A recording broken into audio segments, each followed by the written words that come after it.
I've met a lot of billionaire beggars. Life can be enhanced only by enhancing your perception. You're not seeking freedom, don't fool yourselves. Human potential is realized only when all bondages are broken and you're able to experience life. Memory, there's an intelligence. This intelligence, if you touch it, then you become universal in nature. This shift from attention to information has caused such a huge damage to human life.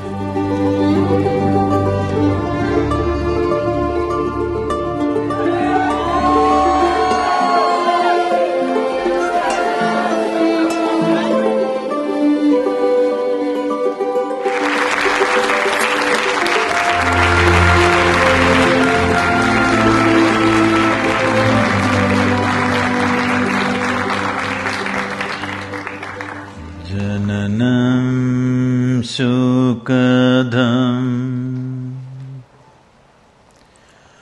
maranam karunam milanam maduram smaranam karunam kalavashadya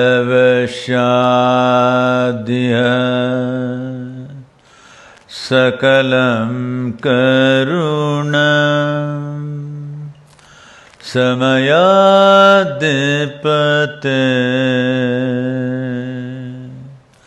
akilam karunam.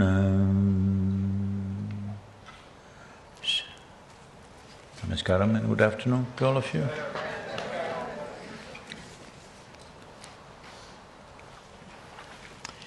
Well, this fascinating place, incredible design and kind of a dip into the future. So, human attention has shifted to many things that we could do that we are not able to do right now. But one large area which has been left unexplored is the human being itself. Whatever kind of technologies we develop, whatever kind of machines we build, essentially we can only think of doing something which is an extension of our existing faculties. See, if you were made like a tree that is rooted to one place, would you have thought of a bicycle? Hello? Only because you already have mobility, you thought about enhanced mobility. That evolved into many things. Only because we can speak. We came up with a microphone and a telephone. If we had no such thing as speech, would we have thought of a microphone and a telephone? Because we can see, we have microscopes and telescopes. Every machine and every gadget we create is only enhancement of existing human faculty. We can see this far, but we want to see that far. We can speak this far, now we want to speak that far. We can hear this far, now we want to hear from somewhere else. Everything. There is no other way for a human brain or human intelligence to function. We will only think of how to enhance this. The purpose of enhancement is essentially a longing to enhance the quality, the content and the profoundness of our life. In this effort, we are doing many things, but All these things need to happen in the world, no question about it, but it's extremely important. This gadget, still, even though you may have supercomputers, you may have spacecrafts, you may have all kinds of things, still this machine is the most sophisticated technology on the planet. Do you agree with me? Yes. Question is, have you even read the user's manual? Such a sophisticated machine, if you try to operate blindly, it looks like one big problem. This is what is happening to human beings. Being alive itself is becoming a problem for a whole lot of human beings. Just to keep them peaceful, you have to do so many things. To keep them entertained, you have to do so many things. To keep them happy, you have to do so many things. In these efforts, we are ripping the planet apart. So these efforts are all about enhancement of human life. But a whole lot of things are being used to destroy human life also, because the cutting-edge technology, unfortunately, is going into military machines. At least by 2025, all of you young people should take it up and see that governments commit. Beyond 2025, the new technologies will not go into military machines, should be used for other purposes. Hello? Because if we don't do this, then without dropping a bomb, we can kill you in your home from wherever we want. Yes, it's coming. People are talking about such weapons, that if we have your DNA, we can kill you wherever you are, anywhere in the world. Right now, people are talking about that kind of technology. Well, this could be used positively also, but the question is into whose hands it will go. So one very important thing that we need to do in the world is, more human beings should invest in turning inward and exploring the nature of the human. This technology, which is the most profound and the highest sophistication that you can think of, is right here. If you look at the mechanical factor, there isn't another machine like this. If you think about the electrical systems, there isn't another one like this. If you look at the electronics, there isn't another one like this. Even if you want to call yourself AI, there isn't another one like this.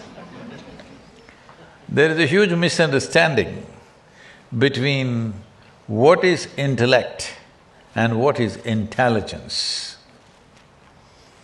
Intellect means, unfortunately, in English language, it's all the same word, mind. But in yogic terminology, intellect is referred to as buddhi. There is another dimension of intelligence called ahankara. There's another dimension of intelligence called manas, and another one called chitta.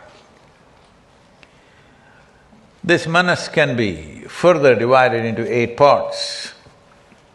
Buddhi means the intellect, it's the front end of your intelligence.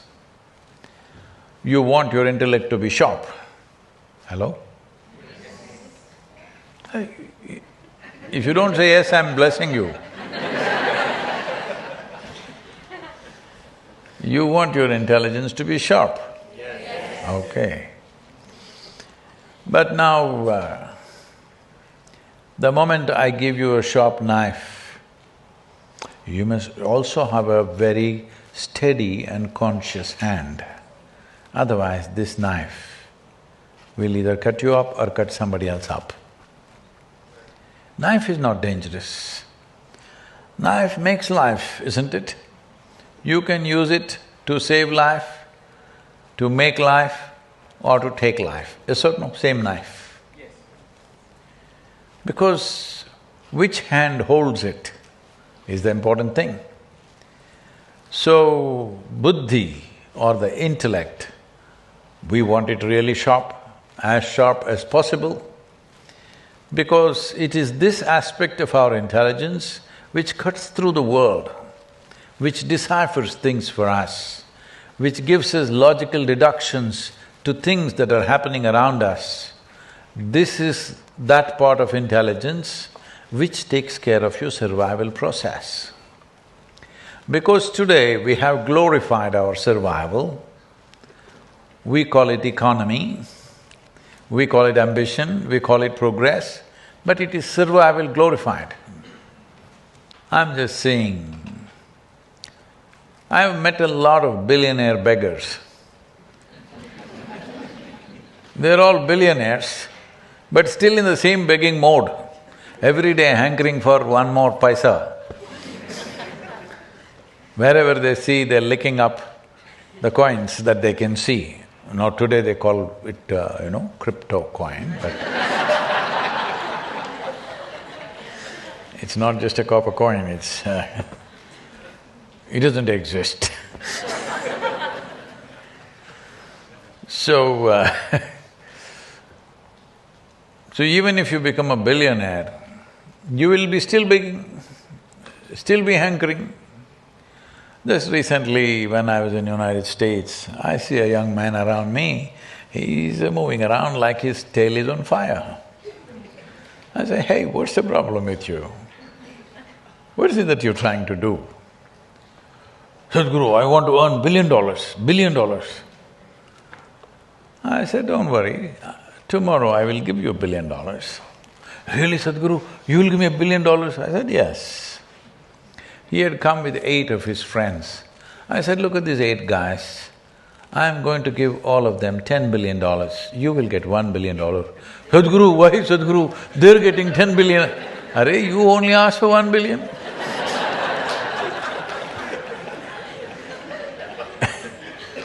So with 1 billion, if the other 8 guys have 10 billion, this guy still is a beggar.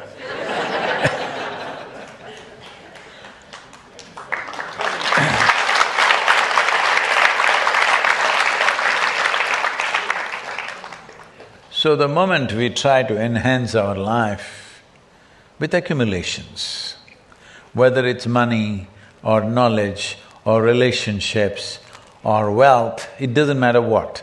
If you believe that you can enhance your life by accumulating something, then you've lost your track.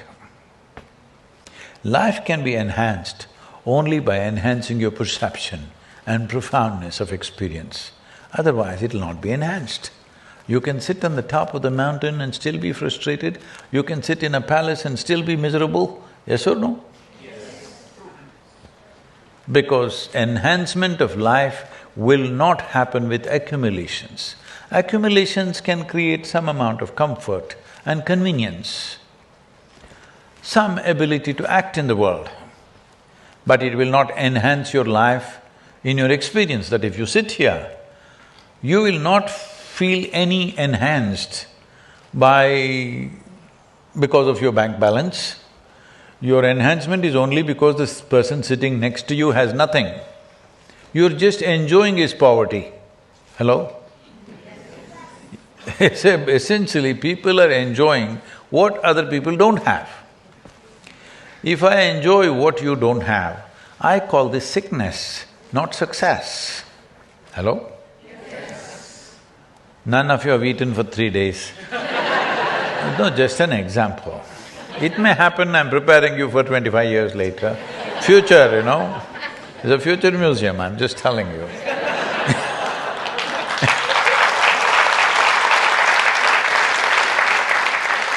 So, none of you have eaten for 3 days. I've had a nice meal and come, I'm very happy because none of you have eaten, but I've eaten well, I'm very happy.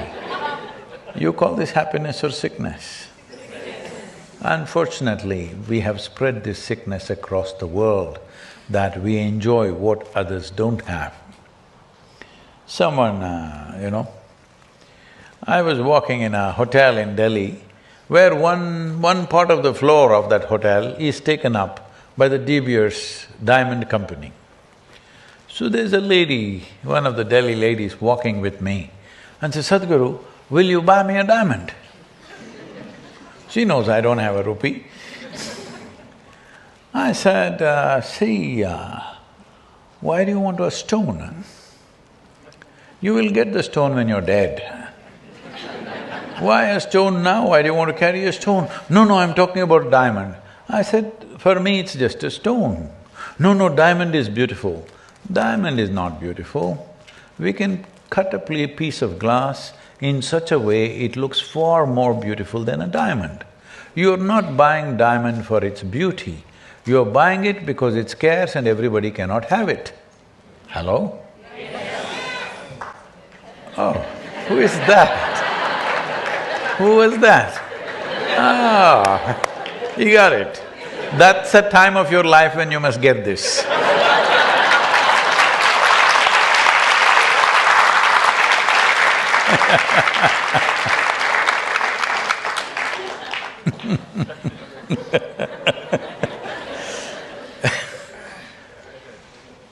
So, you own something not because it's useful to you. If it's useful to you, you enjoy using it, please have it, whatever it is. But you are having it only because others don't have it.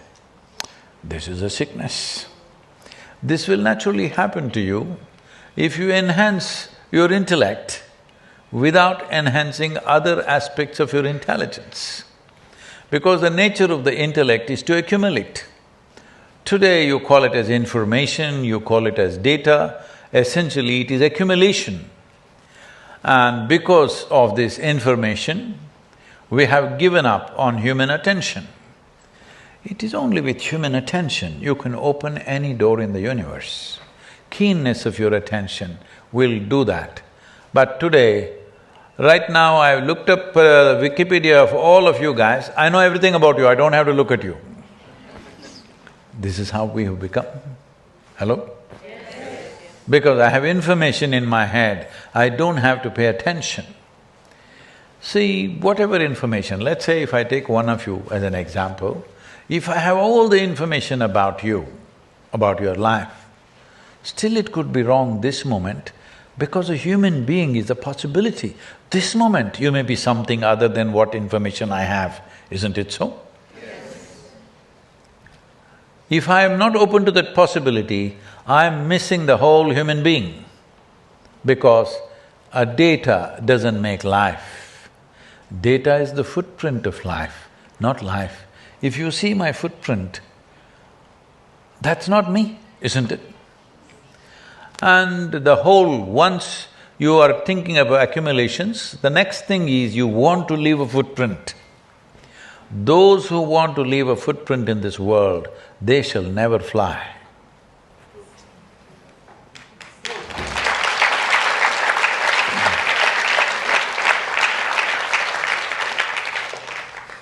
So intelligence is of various kinds. There are ways to realize things about the nature of the human being beyond intellectual understanding. This happened. One day,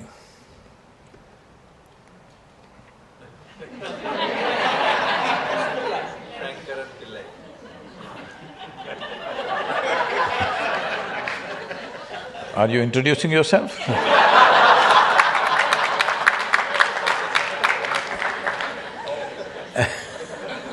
No, I thought you were introducing yourself. So, a man had a gala fight with his wife. And then he wandered out, little frustrated, not knowing where to go. He just walked around and then he saw a sadhu. In India, sadhus, these are mendicants, these are full-time spiritual seekers. They're just always traveling. One of the rules for a sadhu is he never puts his head down in the same place for more than 3 days. That means he should not gather any kind of relationship with anything, he must be moving all the time, no gathering. So a sadhu was settling down under a tree just outside the town. He saw sadhu settling down and he looked so peaceful and wonderful. He went to him and said, "See, I'm having trouble with my wife. I've lost my peace and I need something that will enhance my life. So Sadhu asked, what do you mean something? What do you want? He said, if I get some treasure, I could enhance my life. Then Sadhu had a shoulder bag. He put his hand into it and pulled out a skull-sized diamond, the largest diamond on the planet. He said, here it is, take it and go. He looked at this, you giving this to me? He said, yeah, take it and go, you wanted treasure, take it and go. So he took this and started walking towards the town. Then he thought, if the people see this, somebody's going to kill him. So he hid it in his clothes and looking here, there, fearfully he went home. Then he thought about telling his wife. Then he knew if he tells his wife, she will tell her mother, her sister, her friend. This is too dangerous. So he went into the bedroom and put it under the pillow. And wife said, why are you going to bed? Why don't you come and eat something? He said, no, I'm not hungry. And slept with such a big rock beneath your pillow. He couldn't sleep and he was hungry. He struggled the whole night. He couldn't sleep. Morning 4:30, he woke up and he thought, if the sadhu just has to pull out this diamond and give it to me like this, what is it? He checked it, is it really diamond? And it was a genuine diamond. Then he took it and went back to the sadhu. Sadhu had just started his morning, in 3:40. Always yogis start their sadhana at 3:40 in the morning because it's a special time. So, he was beginning his sadhana, his yoga. So he went and said, Sadhu Maharaj, I just asked for treasure. You pulled out such a big diamond and gave it away to me without a second thought. If you have to give away this kind of treasure to me, what is it that you got which is more valuable than this? Then Sadhu smiled and said, oh, you're looking for that one, come and sit here now. Because the value of being human is that you're alive, and this aliveness is not just a physical phenomena. If you know little intellect, it becomes a psychological phenomena. If you know some emotion, it becomes an emotional phenomena. If you dig deeper, it becomes a life phenomena which is cosmic in nature, limitlessly possible. Because the limitations are set. If you're identified with the body, this is all you are. If you're identified with your mind, this much you are, maybe a library at the most. If you're identified with your emotions, 4, 5, 10, 15 people around you.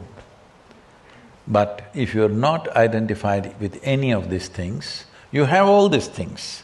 You have a body, of course, you have a psychological process, you have an emotional process, but if you're not identified with it, then living here is a cosmic process, a limitless possibility. Every human being is competent and capable of this. No human being is incapable of this.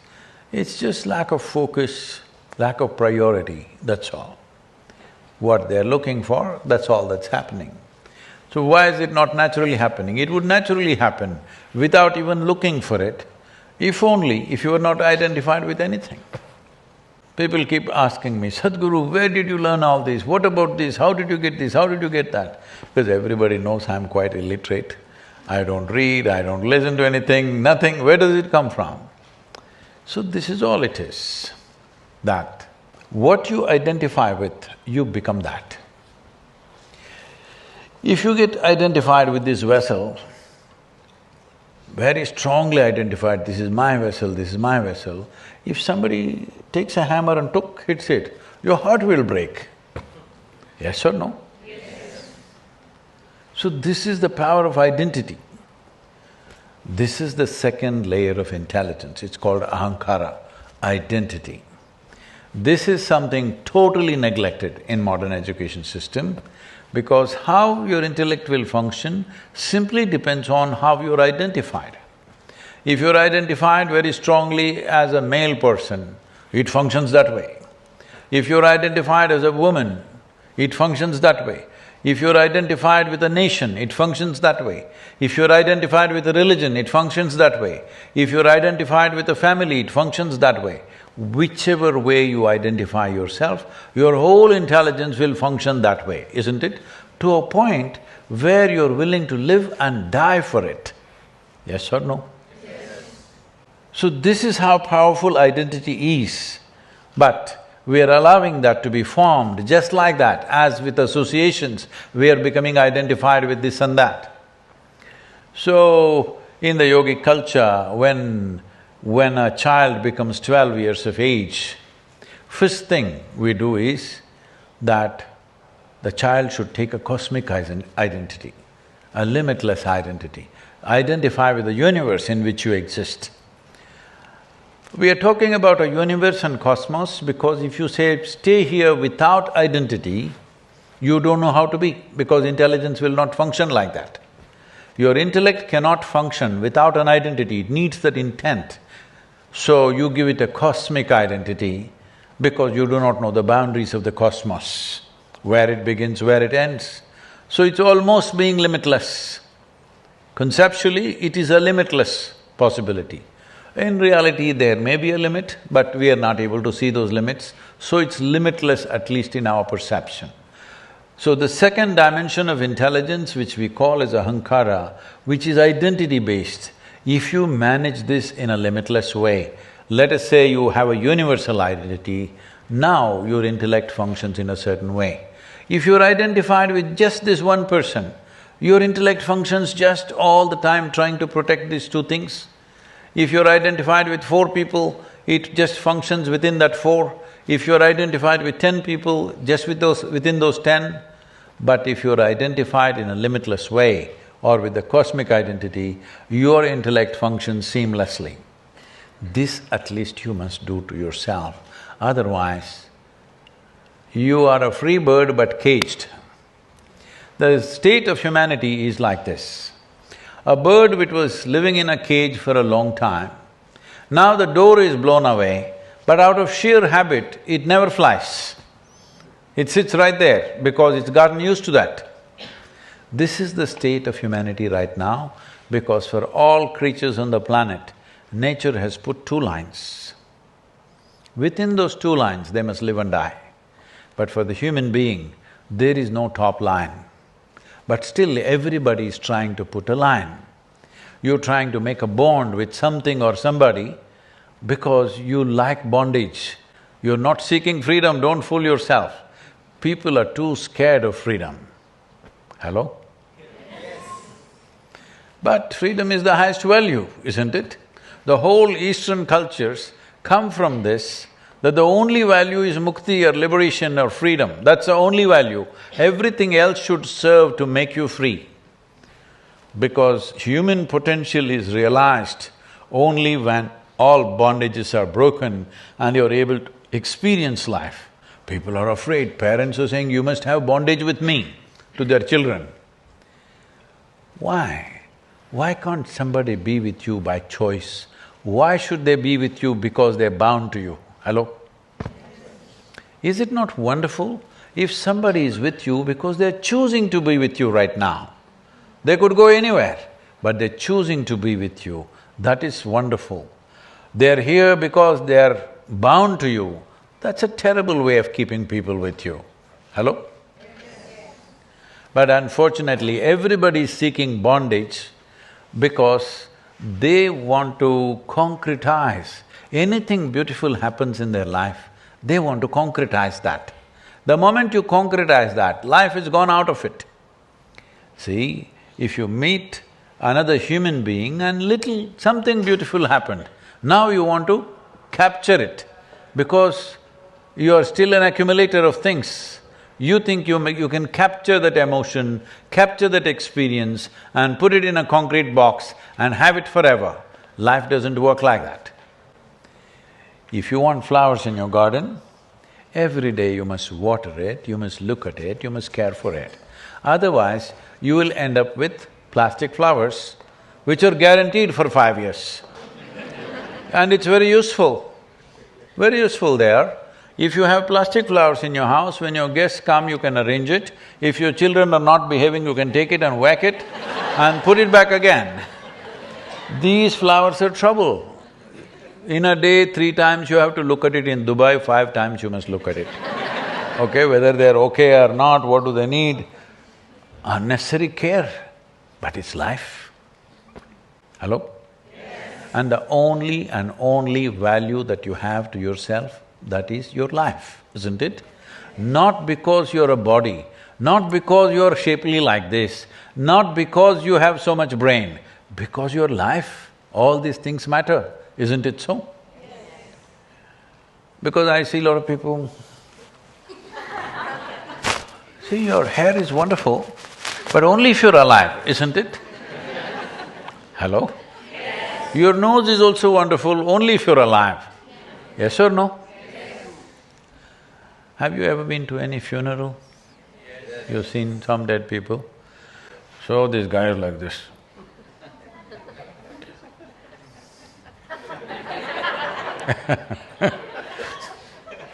This guy is like this. You go and tell him $10 billion. He's not interested. You tell him this big diamond. You tell him mountain of gold. You tell him most beautiful woman. Tell him whatever you want. Once life has been taken out of it, nothing matters, isn't it? So I'm saying even now, the only thing that you have is life. Rest is all your imagination. It's just your imagination. Simply some utility things, you have made it into something else in your mind. It's only in your mind. Existentially, you have nothing other than life right now. Only if you're alive, people who love you also will sit next to you. If you're dead, even they will get up, scream and run away. Yes, they will. So, this one precious thing, has it been experienced? Has it been looked at? Has it been explored? No. We're just busy doing metaverse now. I'm not against any technology, I'm for technology. But you must be rooted in this life and then explore other things. If you're not rooted in this life, you will lose it if you start exploring something else. First you must be rooted here, then you do all the other things. Now we can make everything in a way to enhance this life. Everything to make this life or to create an ecosystem where this life can flourish. So, the third dimension of intelligence is called as manas. It is a huge silo of memory. We identify 8 forms of memory. I will not go into all these things, but to tell you simply, there is evolutionary memory in you. Hello? There is? Yes. See, for next 3 days if you eat dog food, just for experiment I'm saying. If you eat dog food, will you become a dog? No, because there is genetic memory here, there's evolutionary memory here, which clearly says this is a human being. Do what you want, it will not change its form, isn't it? Because the memory is established. Your body has a form only because of the memory, isn't it? Now, you may… do you remember how your great-great-great-great-grandfather was? No. You have not seen him, you don't remember. But most probably his nose is sitting on your face. Yes?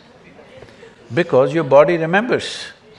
Your body remembers not only 5 generations ago, even 5,000 years ago, how your forefathers were. From skin tone to everything it remembers, isn't it? So what you call as my genetics is again memory. Like this, there are 8 silos of memory: conscious memory, unconscious memory, articulate memory, inarticulate memory, like this 8 forms of memory. It's only because this silo of memory is there, intellect is active in the front end. However sharp your intellect is, if there is no data, it will be like your computer without a hard disk. It is because of this memory, intellect is functional in the front end. But now, How this information will function in the front end depends upon the second aspect of intelligence, which is identity. If you're identified as, I'm this nation, I'm an Indian, I'm an Indian, I'm an Indian, I'm willing to fight and die for this, isn't it? How strongly you're identified makes you that much limited to that identity. Whether it's a nationality, race, religion, gender, you name it, we have taken thousands of identities. But the moment you're identified, this identity will decide whatever information you have, how it functions within you is determined by this identification. Or to give it an analogy, if you see buddhi or the intellect as a sharp knife, the hand that holds it is the identity. The memory is deep inside. So these three dimensions of intelligence normally happening almost like an automatic process.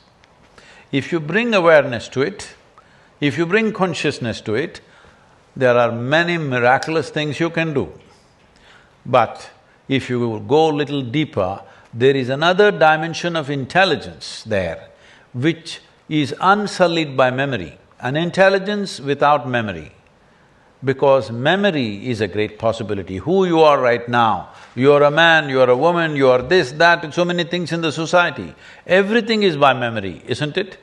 Somebody is your mother, somebody is your father, somebody is your child, all memory. If I erase your memory, if you look at this person, you don't know who she is. Hello? It doesn't matter, she may be your mother, she may be your daughter, she may be anything, but you cannot recognize her if you just take away your memory. So beyond memory there is an intelligence without memory, unsullied by memory. This intelligence, if you touch it, it's called chitta, then you become universal in nature. Your experience of life blows away in a much bigger than what your body is, what your thought process is, what your emotions are, in a much larger scope. Now you know the universe in a different way. Now you know the life process in a different way. Now you understand the phenomena of life, out of which you're just a small outcrop. You're just a small outcrop of a phenomena of life that's happening. It is in this context today that we are talking about soil, because we have forgotten who you are right now, even physically, physiologically, who you are right now, even in terms of evolutionary terms. You are just a consequence of the life that's happening in the first 15 to 18 inches of soil.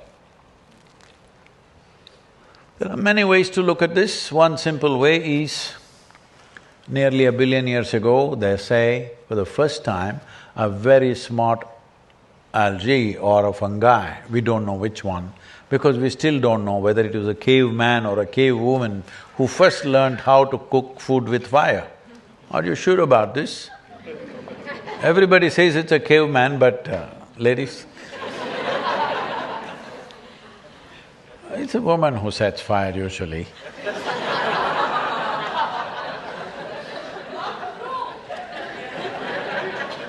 I'm speaking the truth. See, there are many ways to set fire. We can set fire to cook, we can set fire for a funeral, we can set fire to destroy your home. We can use fire in so many ways. But generally, women use fire in a constructive way.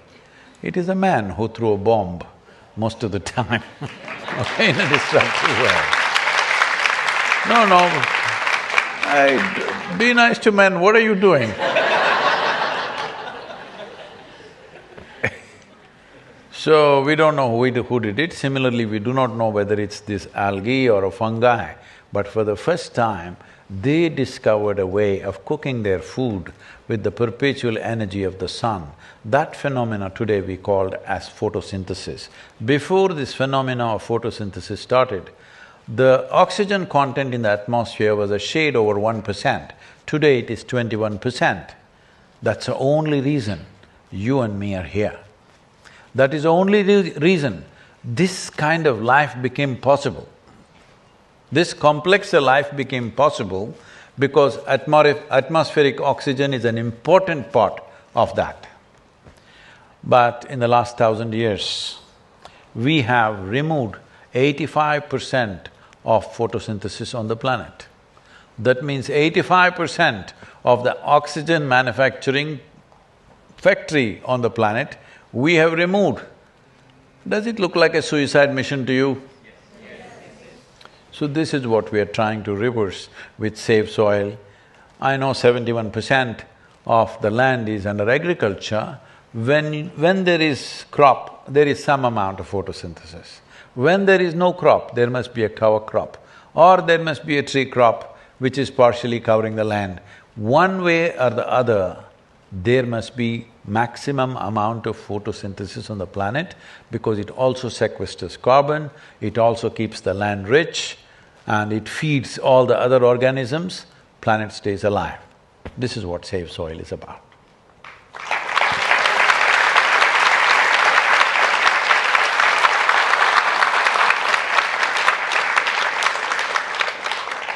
I think we have a bit of time. If you have a question, we can handle that.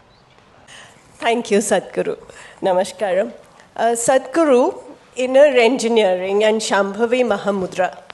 So when you were saying about intelligence and the dimensions, I've been wanting to know how Shambhavi Mahamudra, how does it help with the dimensions of intelligence? It's created so much joy and balance, but the different aspects, whether it's arm chanting or how does it work? How does it work? Okay. There's a specific question, may not mean much to many people, but what Shambhavi means is, there is a simple method with which one aspect of it is, it transforms your chemistry into a blissful chemistry. Because this is the most complex and sophisticated chemical factory on the planet. Do you agree with me? Yes. Now the question is only, are you a good manager of this chemical factory or are you a lousy manager? If you're a good manager, you would make these chemicals blissful chemistry. If you're a lousy manager, you will make it into anxious chemistry, bitter chemistry, hateful chemistry, something else like this that is not good for you. Another aspect of Shambhavi is, the most significant aspect of Shambhavi is, if you sit here, if you are in Shambhavi, you will see your body is here.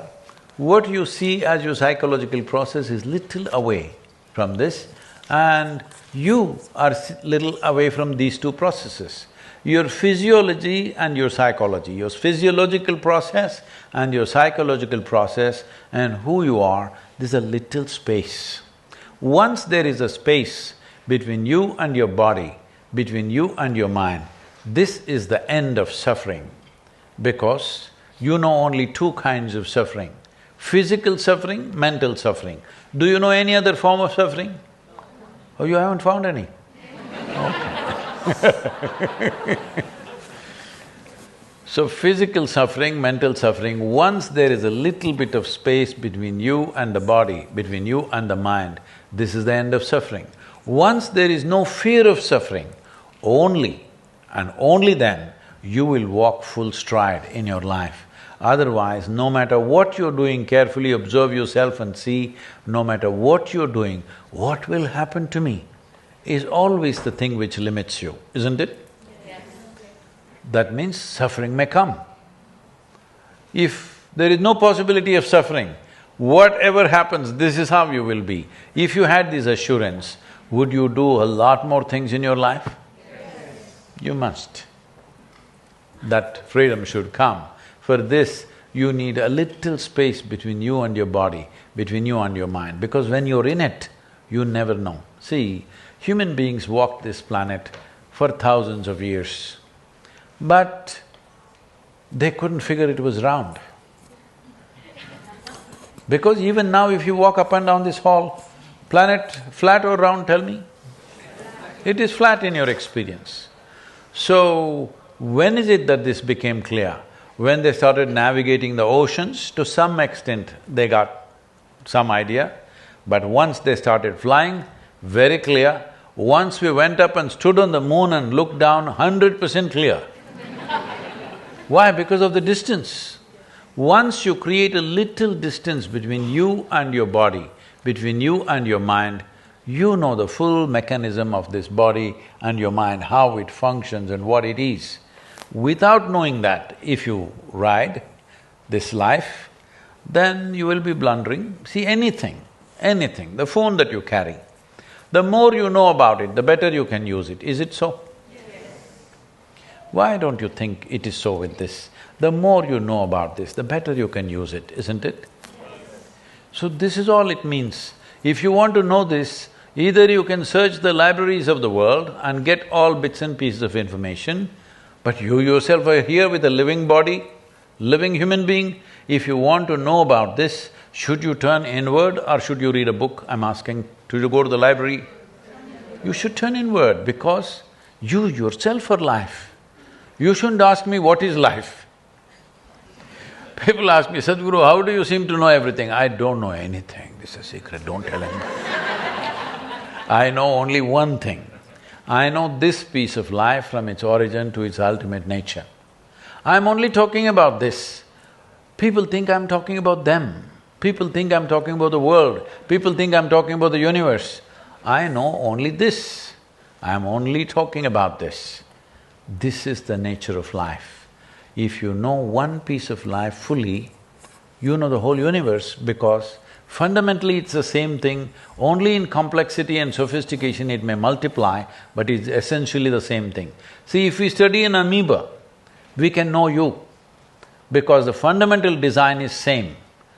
It is far more complex, you are far more complex and sophisticated than an amoeba, but fundamentally you are the same.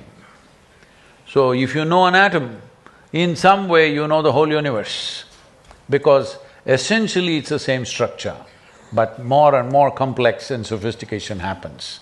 So, knowing the nature of your existence is far, far more important, and with this we don't have to blunder around exploring technologies, we can specifically come out with technologies that we exactly want. Because if you know this, you know the highest technology in the universe right now. You just have to manifest the same thing in many different ways.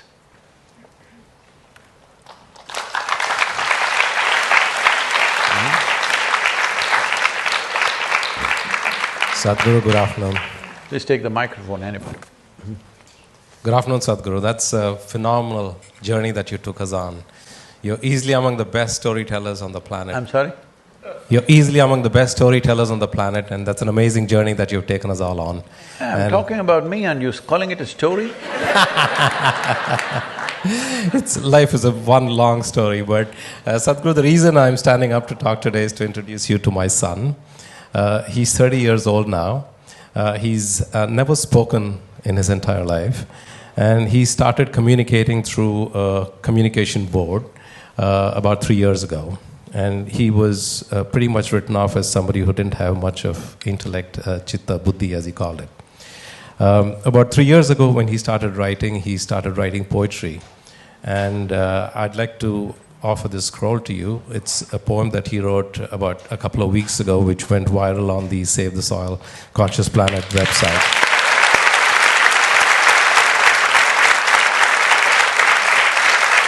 That's for you, Vicky.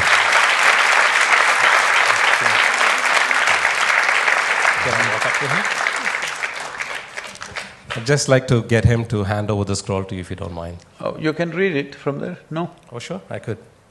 Bobby? Okay, whichever way you want to do it, I have it's fine. the poem, I can read it. Vicky, you want to hold this? Vikram wrote this poem a couple of weeks ago after he heard your speech, your talk, Sadhguru. It's called Golden Sludge. What's his name, please? Vikram. Vikram. You can hear me, Vikram? Yeah. Vicky, Sadhguru is speaking to Vikram? you. Okay, please. Golden sludge. Will you miss the earthy aroma of the first rain? Brown puddles of nature's streamy brew? When it's time to feed the species its seasonal grain, reaping earthen bounty for its motley crew. Amazonian lungs heaving, breathing, stifling smog, snuffing out paradise from its God-given landscape. Rue not your self-indulgent quest to conquer run amok. Leave not our motherly feeding bowl with little left to scrape.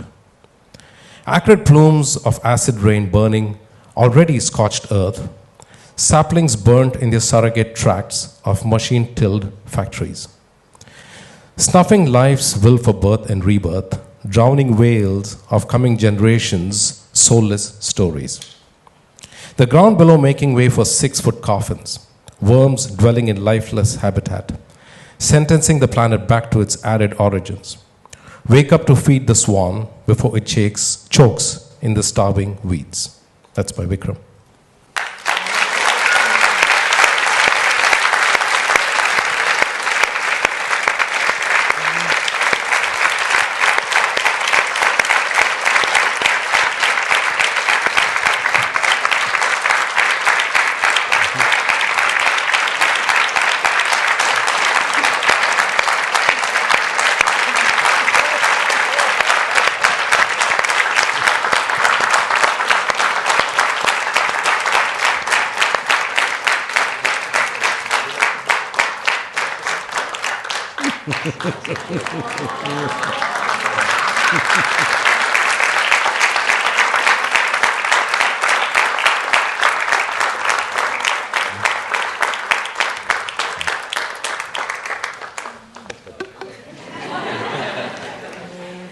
He listens to you a lot, by the way. Thank you.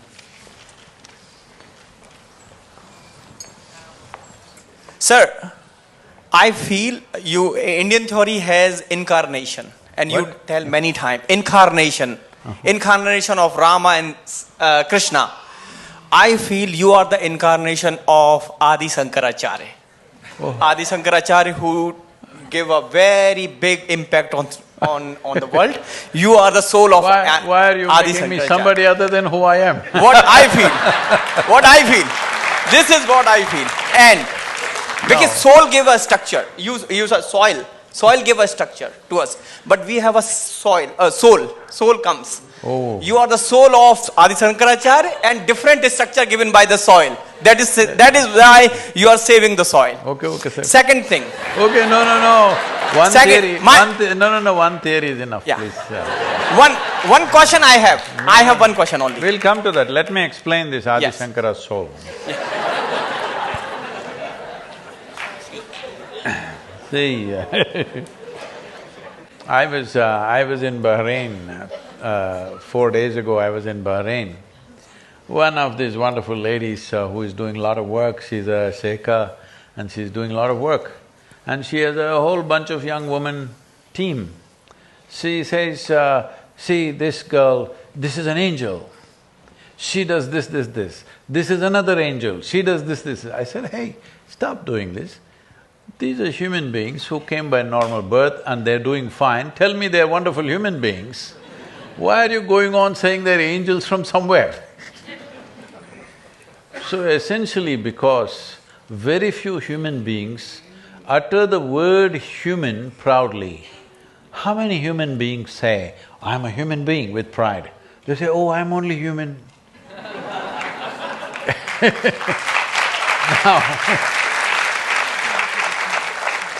Now I'm asking you, is it true in terms of evolution, you're on top of the world? Hello? Even above monkeys. Those of you who are up there, I'm just saying, is it terrestrial life? So, you're on top of the world, but you're not feeling like top of the world because you've just not learned to explore this. You're going by this memory. Now Adi Shankara came 1,000 years ago, well, a spectacular man, no question about it. But you don't believe that every generation can produce spectacular human beings. You believe they have to come back. The same people have to come back again and again, they need not come back. Every generation, if you cultivate a generation properly, every generation can produce thousands of spectacular human beings. Unfortunately, there has been a drought for some time. So you go on thinking, if anybody of some significance comes, oh, he must be that one. No, that one is gone and it's good it's gone. Because after 1,000 years, if he still lives here, it's not good for anybody. He did his wonderful work during his lifetime and he's gone, let him go. Why is it that we are such a barren humanity that we cannot produce spectacular human beings in this generation? Why not? Look at this boy.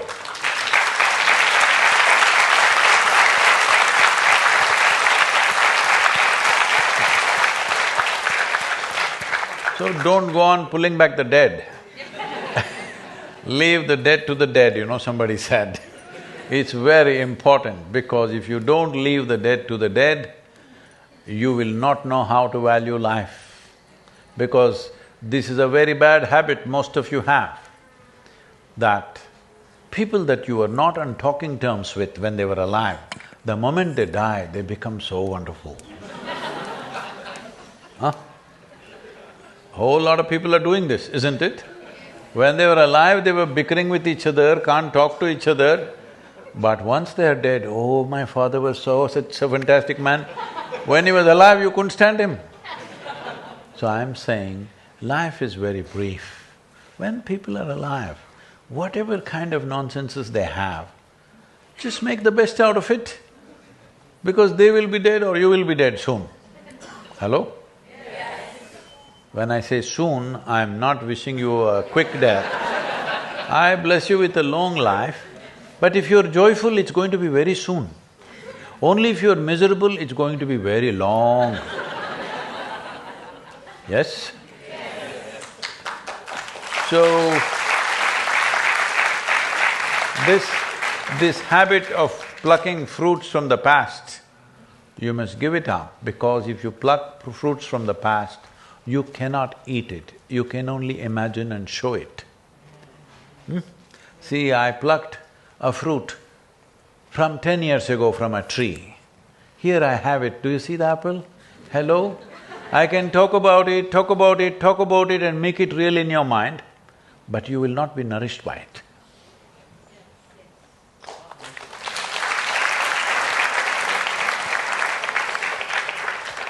Yes, ma'am, please take the microphone.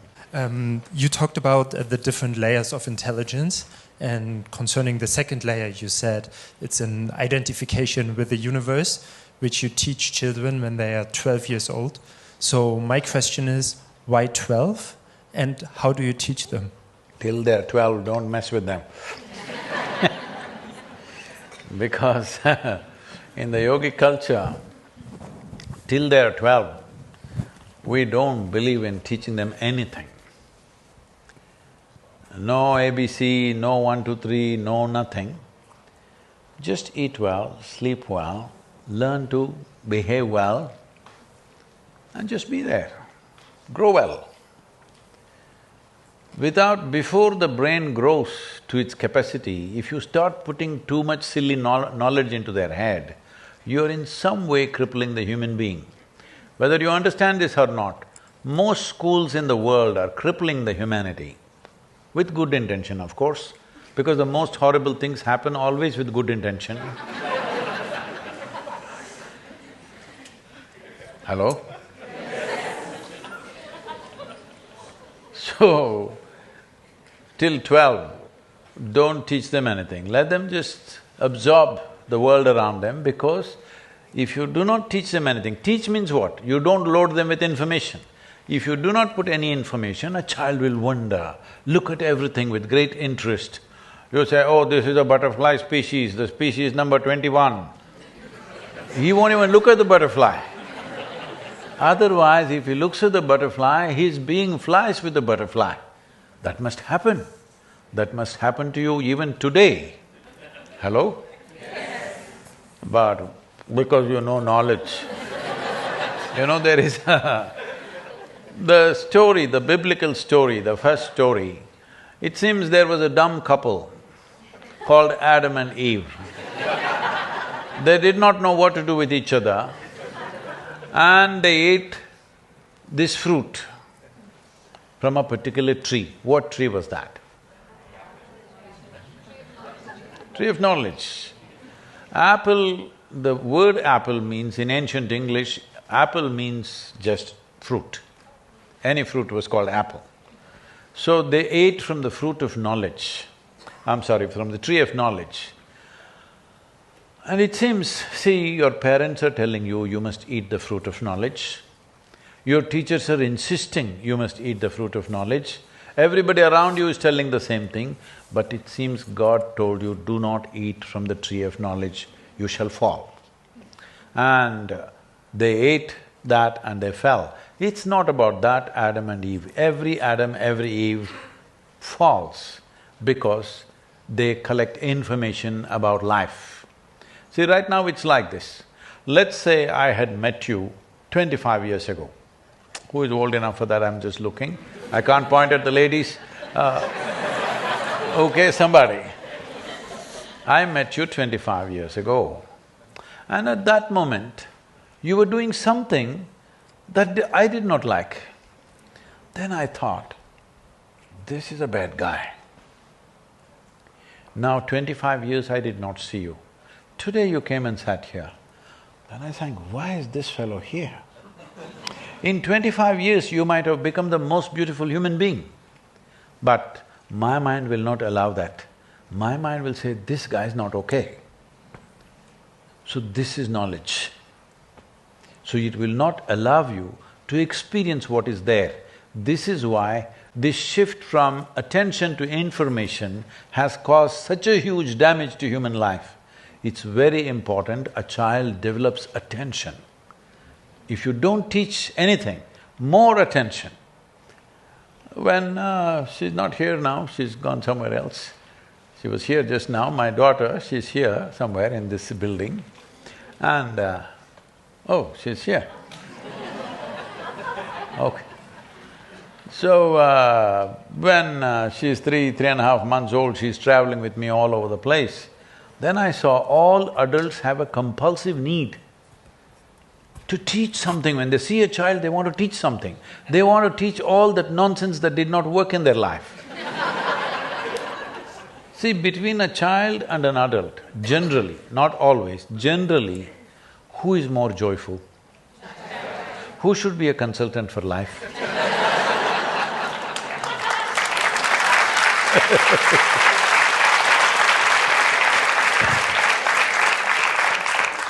Only thing as an adult you have is, you have seniority. You came a few years early. Beyond it, there's nothing, so you're just bullying around because you came early. Just like in schools and other things, these habits have come now. Just because you came there 2 years earlier than somebody, you torture somebody. This is what adults are doing to children. Hello? Yes. So I said, nobody teach her anything. But Sadhguru, what about 1, 2, 3? I said, no 1, 2, 3. Then somebody comments, then she won't even know how many fingers she has.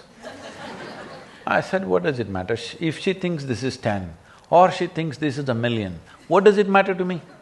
If she knows how to use these 10 fingers, that's all. And anyway, who told you this is 10? You just called it 10, I call it 1,000,000. What's your problem?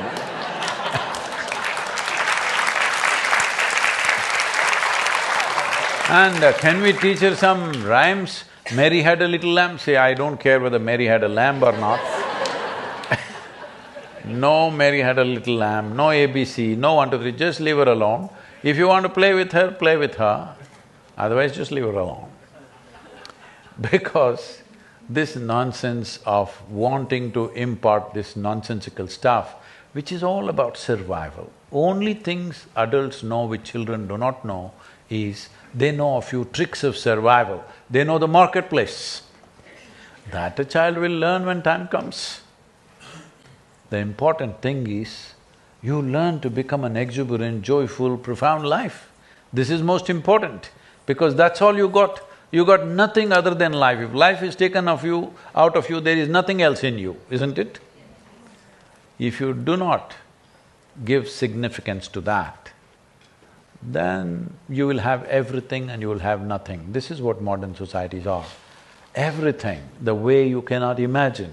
100 years ago, even royalty could not have what ordinary citizens today have, isn't it?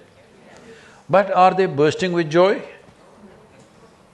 No, there is a mental illness pandemic, I believe. See, you can say mental illness, you can give it any number of names and descriptions. Essentially, it is a case of your intelligence has turned against you. Yes or no? Yes. You call it stress, anxiety, this, that, whatever. Your intelligence is not working for you, it's working against you. Once your intelligence is working against you, no force in the universe can save you. Very important. Your body, your intelligence works for you. Hello? Yes. If it starts working against you, tell me who can save you? You think a doctor can save you? No. Nobody can save you. So this is very important that we do not replace attention with information. You must strive to do this, to develop more attention. Attention means, what should I attend to? Should I look at a pretty woman? Should I look at a flower? Should I look at sunset, sunrise? That's not the point. Attention is an illumination. If you turn on the light, does it just shine on this person or that person selectively? It's just on. If the light is on, everything that is there is seen. Just like that, if your attention is on, everything that is there here is seen. Just now somebody was asking me, Sadhguru, when you're riding for this 30,000 kilometers, are you listening to music? I said, no, why would I do that? I'm not listening to music. Sometimes I'm having interviews and stuff on the motorcycle, I'm doing all these media interviews. When I'm not doing that, I'm just alert. That's the whole thing about riding. You're just alert. To what? To everything. Otherwise, you won't live to be 65 when you're on a motorcycle. Thank you. Thank you very much.